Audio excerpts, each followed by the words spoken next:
पिछले एक हफ्ते में 4 जिना के वारदात हुए। होते तो बहुत हैं, हर 45 सेकंड में एक बेटी की इज्जत लूटती है इस देश में। पिछले एक हफ्ते में अभी कलकत्ता में एक पीजी की छात्रा तालिबा, एक मेडिकल कॉलेज की एक लेडी डॉक्टर, उसकी इज्जत लूटी गई, गैंग रेप हुआ, उसको मार दिया गया। उससे पहले उत्तराखंड के अंदर एक 31 साल की एक नर्स की इज्जत लूटी गई। उसका 11 साल की बच्ची के साथ रहती थी किसी शहर में, उसको बहला फुसला कर जंगल ले जाया गया, वहां पर उसकी इज्जत लूटी गई और फिर वहां पर उसको मार दिया गया। झांसी के अंदर 3 साल की बच्ची का रेप हुआ और उस बच्ची का रेप करके, उसका बलात्कार करके उसका गला दबाकर मार दिया गया। हमारे बिहार के अंदर यही मुजफ्फरपुर के करीब में भी 2 दिन पहले संजय जायसवाल नाम कर का कोई शख्स है, 9वीं क्लास की एक तालिबा, एक बच्ची का, उसके स्तन को, उसके ब्रेस्ट को काट दिया सिर्फ इस बुनियाद पर कि उसने उससे शादी से इनकार किया। मैं तुझसे शादी नहीं करूंगी, मैं पढ़ना चाहती हूं।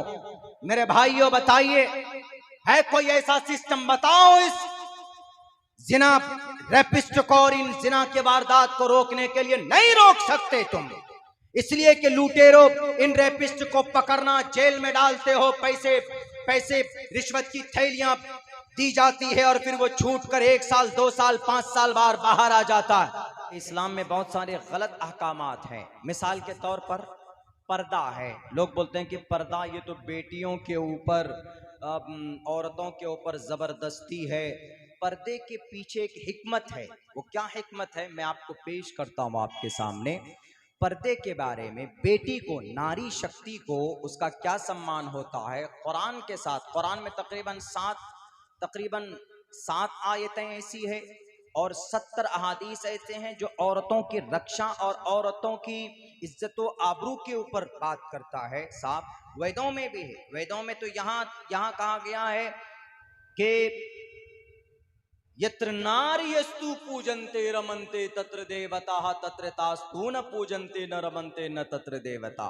अगर बेटी की इज्जत न की जाए तो उस घर में ईश्वर नहीं आते, और अगर उस घर में बेटी की इज्जत होती है तो घर में ईश्वर आता है। यत्र नार्यस्तु, यत्र जो आदमी, नारी यस्तु जिस आदमी के घर में नारी अस्ति, नारी है। अहम अब्दुल्ला सालिम अस्ति, मैं अब्दुल्ला सालिम हूं। अस्ति है के लिए इस्तेमाल होता, प्रीपोजिशन है संस्कृत में। यत्र नार यस्तु पूजन्ते, उसका सम्मान करता है।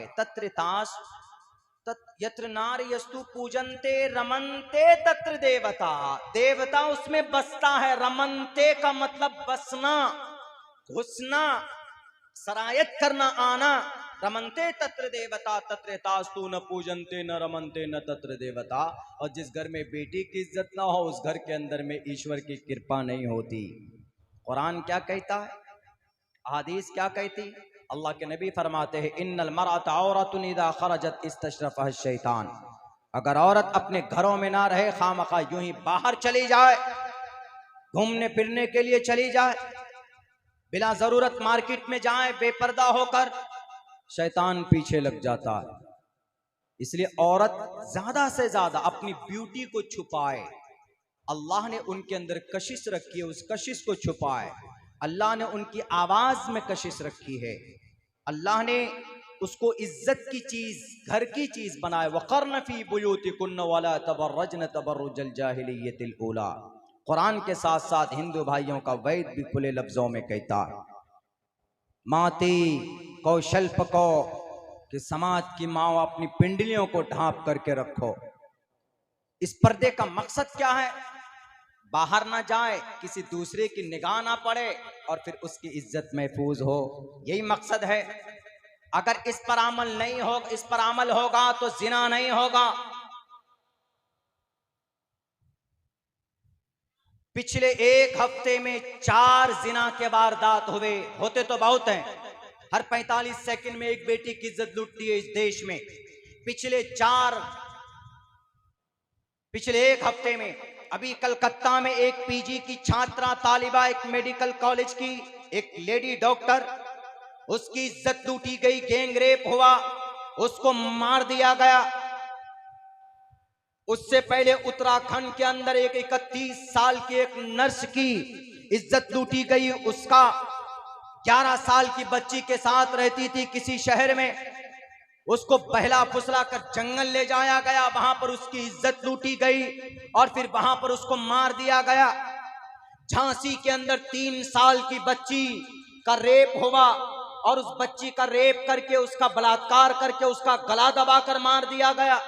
हमारे बिहार के अंदर यही मुजफ्फरपुर के करीब में भी 2 दिन पहले संजय जायसवाल नाम कर का कोई शख्स है, 9वीं क्लास की एक तालिबा, एक बच्ची का, उसके स्तन को, उसके ब्रेस्ट को काट दिया, सिर्फ इस बुनियाद पर कि उसने उससे शादी से इनकार किया, मैं तुझसे शादी नहीं करूंगी, मैं पढ़ना चाहती हूं। मेरे भाइयों बताइए, है कोई ऐसा सिस्टम? बताओ इस जिना रेपिस्ट को और इन जिना के वारदात को रोकने के लिए। नहीं रोक सकते तुम, इसलिए कि लुटेरो इन रेपिस्ट को पकड़ना, जेल में डालते हो, पैसे रिश्वत की थैलियां दी जाती है और फिर वो छूट कर 1 साल 2 साल 5 साल बाद बाहर आ जाता है। मैं कल के स्पीच का हमारे इस देश के प्राइम मिनिस्टर का बहुत स्वागत करता हूं। उन्होंने एक बात कही कल लाल किला के संबोधन में, उन्होंने कहा कि जिस तरीके पर बेटी की इज्जत लूटी जाती है और फिर रेपिस्ट को पकड़ा जाता है, मीडिया वाले जो चर्चा करते हैं, खूब खबर फैलाते हैं, ऐसे ही उसको फांसी देते वक्त या उसको सजा देते वक्त उसकी खबर शाये होनी चाहिए, ताकि दूसरे नौजवानों को, दूसरे रेपिस्टों को जो बच्चों की इज्जत लूटते हैं, उनकी इज्जत पर हाथ डालने पर उनको सोचना पड़े, उनको डर और भय महसूस हो।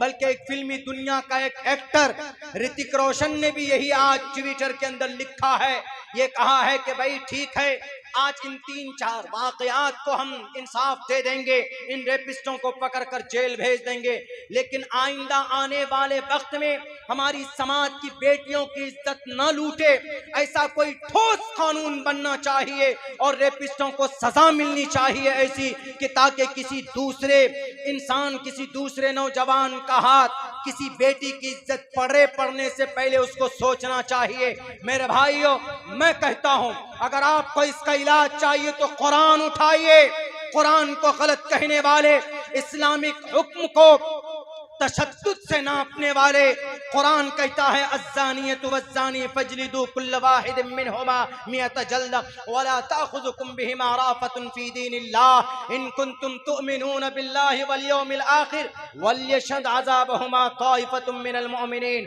18वें पारे के अंदर सूरह नूर है। जो लोग कुरान करीम को पढ़ना जानते हैं, उनके तफसीर को उर्दू हिंदी के अंदर मौजूद है, पढ़िए। रब कहता है अज़्ज़ानियतु वज़्ज़ानी, जिना करने वाली मर्द औरत मर्द कोई भी सामने अगर पकड़ा जाए तो उन दोनों को मैदान में लाओ और उनके सर से पैर तक 100 कोड़े बरसाओ। अगर वो शादीशुदा नहीं है, शादीशुदा मर्द औरत दोनों नहीं, यानी लड़का लड़की अगर शादीशुदा नहीं, अगर वो जिना करते पकड़े जाएं, नाजायज संबंध में रहते पकड़े जाएं तो 100 कोड़े बरसाओ। और अगर वो शादीशुदा है, मर्द भी जिना करने वाला भी, मर्द औरत दोनों, तो कुरान अल्लाह की जो भेजी हुई शरीयत है, वह शरीयत कहती है कि उनको संसार करो, उनको रज्म करो, यानी कमर तक गड्ढा खोद कर उनको धसाओ और ऊपर से पत्थर मारो, उसका सर फटेगा, वो मर जाएगा तड़प तड़प कर या मर जाएगी तड़प तड़प कर।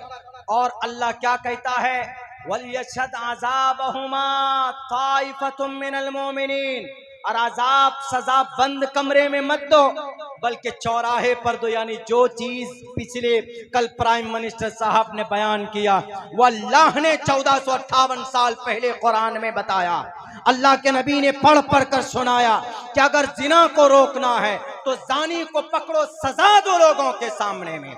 ऐसा नहीं कि जिना करने वाला कोई मंत्री का बेटा है, जिना करने वाला कोई एमएलए से ताल्लुक रखता है, जिना करने वाला कोई उद्योगपति है तो उसको माफ कर दिया जाए, उसको छोड़ दिया जाए।